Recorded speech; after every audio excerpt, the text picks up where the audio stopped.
You're listening to the Art Said podcast, episode number 20, Meeting Them Where They Are.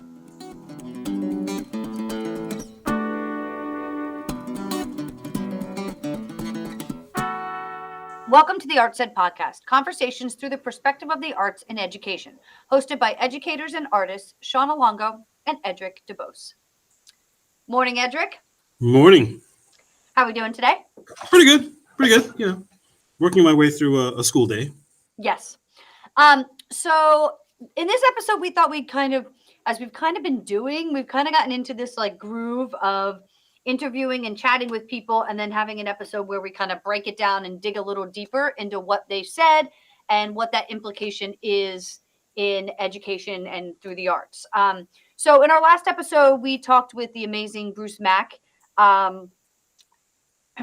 And he was talking about arts connections and focusing on student engagement. And Edric, I think you had an offline convo with him also as like a follow-up to our recording. Right. There were a couple of things he talked about that I wanted to dig into. There were two things in particular. I spoke to him last night, actually. Two things in particular. One was about that moment of encounter when you're a kid.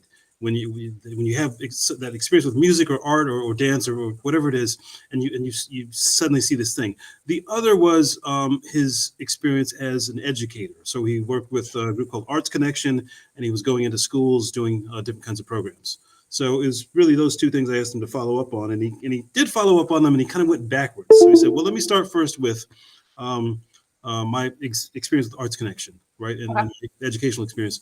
And he said that again, student engagement is everything. That's first of all, it's really about making a connection. And what he said was he would first, this is in the interview, if you want to go back and listen, folks, he would first try to make a connection through humor and through personality. And once the kids, once they saw who he was, then he could continue on into what the lesson was, which is, one of the things that you'll find, I think, any teacher saying that they do understand that's important about. But I think the thing there that has to be understood, the gist of that is you have to be willing to be embarrassed. You have to be willing to look silly sometimes, I think, in front of kids. Yes, you have to be vulnerable, right? Yes. You have to open yourself up to A, vulnerability, and B, failure. Right. Like, not everything's going to go perfect every time. Like, some lessons aren't going to land. Like, they're just not. And depending on your clientele, of course, if your kid's having a bad day, it's over. Yeah. But so, and the other thing he said about that though was getting so that you create a window for them to enter you and to enter the experience. But it was really about providing a location that offers the kids an opportunity to access an experience. And he's really about saying that the experience is really what the educational thing is all about. That's where the learning takes place, and that's where the connection takes place is in creating and making the experience available. And the experience was really the most important part of learning. There's a funny story he did not tell in the interview that I love, and he's working with Arts Connection. He's going to different schools. He's in a middle school up in the Bronx, all predominantly Black and Hispanic, and this Appalachian clogging group comes in. So it's right. So it's like not what I would expect. Exactly. So it's like this older white folks in their 50s, and he's looking at these teenage kids. He's looking at the stage. He's looking at these kids. Now, if you don't know Appalachian clogging, it's like kind of like a tap dancing thing. They have taps on the shoes, and they tap to the rhythm. But it's right. And it's very like country. Yes. Country meets tap. And so he said, he's looking at the stage. He's looking at the kids. He's looking at the stage. He said, and they start. The music starts, and they start dancing. He said, about 30 seconds into it, all of a sudden the kids are like, yeah. And so it was one of those beautiful stories about the transcending of culture. The culture, goes beyond a particular location, a particular place, and when you're in it and you're experiencing it, that's where it gets real, right? And it's so much more that live versus anybody can now go on YouTube and you could Google this, right? Appalachian clogging, and you're going to find videos, and you'll be impressed. But there's something about that live element, that live experience in that moment that you can't get through video. You can't get that connection with the artists on the stage, the dancer, right? And I think that's also a piece of this. It's a piece of it, and I think that people understand that, pursue those experiences. It's one of the reasons I go to see live music. It's one of the reasons you have to go to the museum to see the paintings. You know, Absolutely. I love de Kooning, as an abstract expressionist, but you have to. But until I saw his work, my eyes actually met the canvas, I was like, oh, now I get it. Well, Takes it. even with live music, people don't say I'm going to hear a band. They go, I'm going to see them, right? They're going to see a performer because you can hear them any day of the week, but you can't necessarily see them and get that connection. Yeah, a random side story is I always loved Led Zeppelin, right? And Yeah. so the tune Black Dog.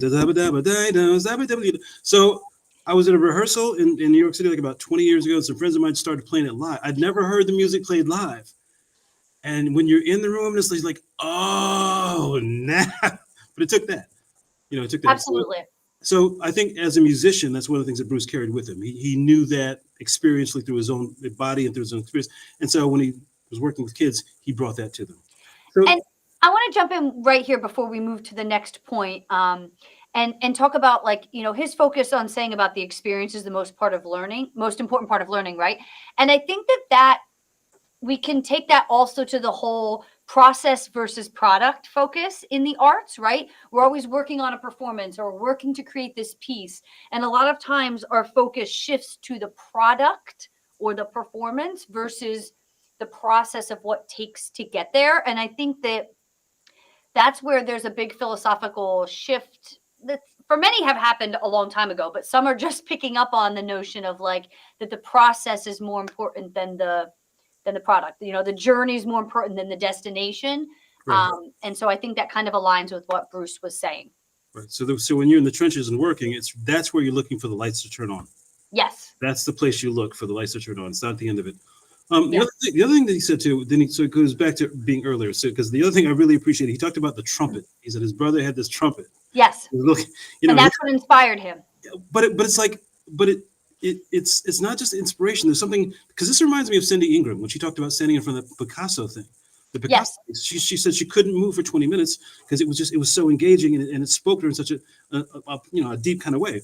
There's another story about Itzhak Perlman, the famous violinist. He said when he was 3 years old, he saw a violin and he begged his dad to buy him one. Now, how does a 3-year-old kid? Yeah, exactly. Like, so it's the same thing with. When I spoke to Bruce last night, he talked about the trumpet as being like the oracle from the Matrix. It was like, and he said, and what happened was a very quiet sort of voice awakened in him at that point. It was very quiet, but right. he could hear it. And I think he was sensing that there was this world of culture somewhere, right? And he was picking it up. He said he was picking it up from the church, right? Going to church. And then somewhere in between Sly and the Family Stone and Joni Mitchell and Herbie Hancock, like, no, he could sense, no, there's this other place that exists. There's this other place, and I need to go find these people, right? Right. Who are my people that also have this sense and feeling, right? Right. And that's what he's looking for. And that's what he found through connecting eventually with the Black Rock Coalition, which he was the president of that organization, historical organization. Again, we didn't talk about this in the earlier one, but the Museum of African American History in DC has an exhibit of Afrofuturism. In that is a section dedicated to the Black Rock Coalition, and his name is on some of the documents. That's awesome. Yeah, so he's a historical figure. He's interesting too, because when you start talking to him, you realize he's connected to all these people. You realize, African Bambaataa came down and did this, and you're like, so, but that he started finding the people, and so I asked him, okay, so what is the need that's being addressed in organizations like that? What is the need? And he said both in himself, he felt like in other people. He said people need a place where they can express and share and develop their ideas. And do that in a community that respects and recognizes and honors the efforts that you're making. And You're giving them access to the experience. Yes, the same thing. It's a similar thing. Yeah. Yeah. Only in one case, he's providing it, but in the other case, it's something that you need. And that's what he sensed about the people that got involved. And for me, I was involved with the Black Rock Coalition. Same thing. I needed to be around people that understood what I was doing. That you're sharing a message, or you're playing a type of music. It's a little bit different, right? It's not pop, but you have this thing you want to pursue. You need to find the people that get that and want to support it. But then the thing he said that I really, really loved, he said, it's a place where you could be all of who you are without having to explain it. And that, That's cool. Yeah. Yeah. and I said that's my experience of being playing in bands for years. When there's somebody else that is coming into the band, they're going to sub for another person who's out.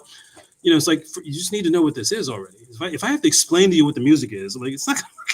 It's not gonna. Yeah. Correct. It's like Yeah. you really have to know what this is. So those were the things I think that stuck out the most from our talk, or that impressed me most personally about individually having that sense of that quiet awakening that there's this place I need to get, and these people I need to be around, and then publicly when you're providing that, being aware of the fact that I need to just create a space that allows these people to have an experience, and that's really what my job is. Absolutely. And I think that that's where the shift is happening in education, in terms of people realizing it's less about, listen, teachers are uber important. Without us, we're not imparting the knowledge and moving these kids forward. So let me put that out there, because I don't want this to sound like we're not, right? But there's a shift to how are we meeting our students' needs, right? And that's how are we providing them with these experiences, so they can figure out, so they can have those moments where like something, this quiet voice awakens in them. If they don't have those moments, and that's part of our role, especially as arts educators, is to give them that. When I got to Hopatcong, it took me when I got there, there was no curriculum, there was no real anything substantial, right? And so I knew I really wanted to meet the kids where they were, right? I wanted to create something totally different that they hadn't ever experienced, to get them to connect with music in a different way, in a way that connects more to how they are consumers of music, right? And so it was like a 9-year evolution of it. And I think that's where teachers get nervous. It's like, no, we got to know what we're doing, and that's what we're doing. It's like, no, you try this, then it moves to this, and then these kids change and you shift. And you have to be okay with, like, the curriculum is not something that, like, yes, it is something that gets board approved, but it shouldn't just sit on a shelf for the 5-year cycle and then you look at it again.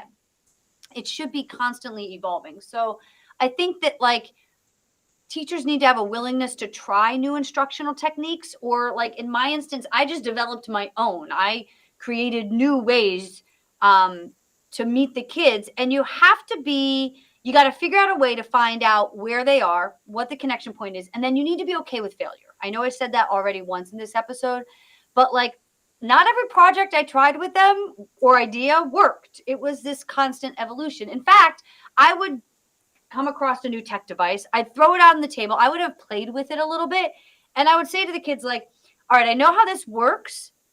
Let's figure out all the different ways we could use this to create music. And kind of like putting it in their laps. Some of them came up with things that blew my mind and I would have never, ever thought of. And it just kind of like deepened that connection, and they really felt a part of the learning. Like they were a part of the process, versus me giving them everything and them just doing it. And that is a big shift even within the classroom. Kids aren't used to that. They're not used to that structure. I think the other thing about that is failure is important, because when it fails, if you look back as to why it failed, yes, then you can make it work the next time. I mean, listen, how many projects we did a project together once, and right. The first time we did it, we were like, yeah, this just right. It wasn't an ultimate failure, but it didn't give us the intended goal we had hoped. Well, there were missing pieces, and yes. we didn't know it yet. That we went from step 1 to step 5, and there was like 2, 3, 4 in the middle. We figured, oh yeah, we need 2, 3, and 4. Yeah, we have to provide those. And eventually we figured it out, and it was awesome. But it took us a couple rounds, Right. The other piece of that, continues. It's also got to meet them where they are. So yes. My experience of I've taught high school most of my career, and these last 2 years I've been in elementary school. I've been teaching kindergarten. Wait. Let's preface, not just elementary, early elementary, pre-K to 1 little land. That's like, you need to state that. Well, yes. Okay, there it is. Because that's a very different. Right, and so you're getting, I'm going from seniors to kids who just don't have language. They actually literally cannot speak the conversation. So, and that's where SEL became really real for me. It's, social emotional learning. because what I began to realize week after week was like they don't remember what I taught. They don't remember what the lessons were. They really, really don't. No, they don't. What they remember is how they felt. Yeah. How they felt while they were in this room doing this thing with this person.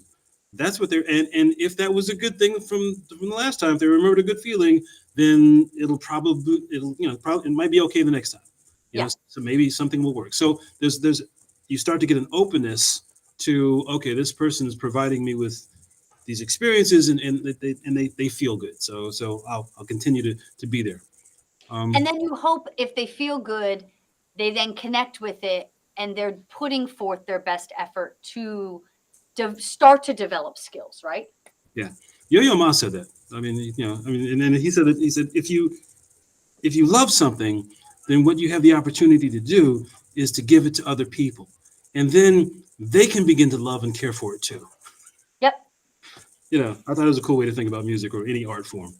Absolutely. Something, Absolutely. And I think that's like the heart of why many of us become arts educators is to like give that piece of ourselves that to inspire kids and have them connect with it. If not like we did, but in their own way. Right. yes, and I think it's also rooted in what Bruce was talking about earlier, in that art is not created separate from community. Correct. There are those who create, and also there are those who appreciate, and you need both. You need the appreciators to help you to understand and help you to gauge, the relevance sometimes of what you're doing, especially Right. with music because it's really, really immediate. But with any art form, you need those people that you, offer you some reflection to work with, and that's kind of how it's developed. And you need a place where you can share those ideas and develop them and work on them with people in the community. Yeah. Yep. All right. Well, we are at our time. Thanks everybody for joining us again. We will see you in our next episode and enjoy your lunch today. You too. Thanks. See you later.